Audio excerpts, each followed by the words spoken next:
मोर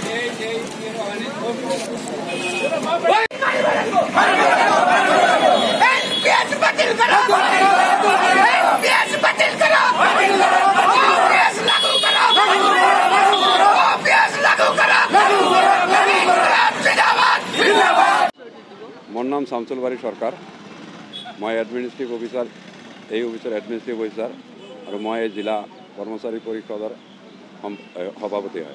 आज अपने गोटेबिले जाने आम जो 21 और 22 तारिखत आम 2 घंटाक धर्मघट पालन करिছিলোঁ। आमार विभिन्न दाबी आछे जेनेकुवा आपनालोके सकलोवे अवगत जे बेलेग बेलेग अफिसर मानुहतকৈ आमी दिने रातिये काम करूँ। आमी विभिन्न दुर्योग जिकोनो समय दिने रातिये निर्वाचनी शाखात जिकोनो दिने रातिये काम करूँ किन्तु आमालोকক कोनो এই ধৰণৰ गवर्नमेंटे कोनो सुविधा दिया नहीं। आमी बहुदिনৰ পৰা যে आमार जिला कर्मचारी परिषदर এটা उकिया पे गाँथनि लागे आमाक सरकारे दिम दिम কৈ आजिলৈকে दिया नहीं।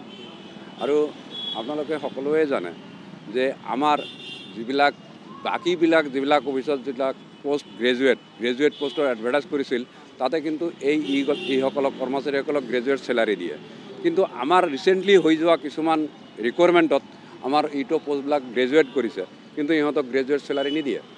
এইটো আমাৰ দাবী আছে এই কাৰণে আমি এটা দাবী বহুদিনৰ পৰা এইটো আমি চৰকাৰৰ লগতে কিন্তু আমাক চৰকাৰে ইমান এটা সহায় দিয়া নাই। আমি যোৱা 21-22 তাৰিখত যেটো আন্দোলন কৰিছিলোঁ এই আন্দোলন দুঘটেই আছিল এই প্ৰতি চৰকাৰে আমাক কিছু সহায় দিয়া নাই।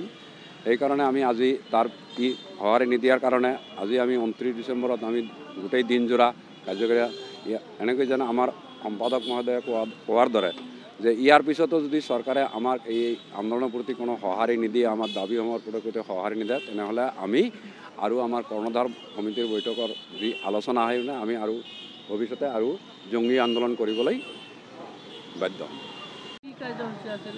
হয়, সদৌ অসম জিলা প্ৰশাসন কৰ্মচাৰী সন্থাৰ নিৰ্দেশ মৰ্মে আমি দক্ষিণ চালমাৰা মানকাজত জিলা প্ৰশাসন কৰ্মচাৰী সন্থাই আজি দিনৰ 9:30 বজাৰ পৰা 5 বজালৈকে সন্ধিয়া 5 বজালৈকে আমি সৰ্বাত্মক অসহযোগ কাৰ্যসূচী পালন কৰিছোঁ।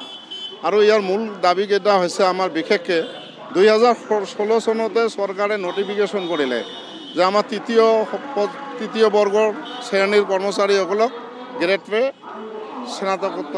স্নাতক কৰিব। আমার নোটিফিকেশন হল আমি এতিয়া তৃতীয় পর্যায়ে চাকরি করলে BA পাস লাগে কিন্তু আমার গ্রেড পে গ্রাজুয়েট করা নহল।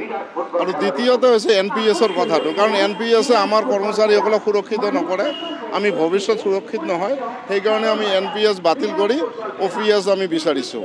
আৰু তাৰ লগে লগে হৈছে কি যে আমাৰ আয়ুক্ত কাৰ্যালয়ত কিছুমান আমাৰ পোষ্ট আমি ক্ৰিয়েটৰ কথা কৈছোঁ যেনেকৈ গাণনিকৰ পদ অধীক্ষকৰ পদ আমি সৃষ্টি কৰিব লাগে আৰু হেড এছিষ্টেণ্টক পদ বঢ়াব লাগে। তাৰ লগে লগে আমাৰ জাৰিকাৰকসকলে 3% বোনাছ নাপায় আৰু এই 3% বোনাছ যাতে দিয়া হয় তাৰ কাৰণে আমি এই দাবী কৰিছোঁ। আৰু আগন্তুক দিনত যদি এই আমাৰ দাবীসমূহ মানি নলয় তেতিয়াহ'লে অহা 3 জানুৱাৰী তাৰিখে কৰ্ণধাৰ সমিতিৰ আমাৰ কাৰ্যনিৰ্বাহক আছে এই কৰ্ণধাৰ সমিতিৰ সভাত পৰৱৰ্তী কাৰ্যসূচী কি হ'ব তাতে ৰূপায়ণ হ'ব। হয়, যোৱা 21 আৰু 22 তাৰিখে আমি 2 ঘণ্টীয়াকৈ আন্দোলনৰ কাৰ্যসূচী কৰিছোঁ।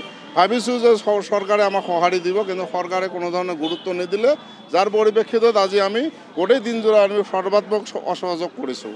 আৰু ইয়াৰ পিছতো যদি নহয় অহা 3 তাৰিখে কৰ্ণধাৰ সমিতিৰ সভাত পৰৱৰ্তী দিনত কি কাৰ্যসূচী লোৱা হ'ব তাতে আমাৰ সিদ্ধান্ত লোৱা হ'ব।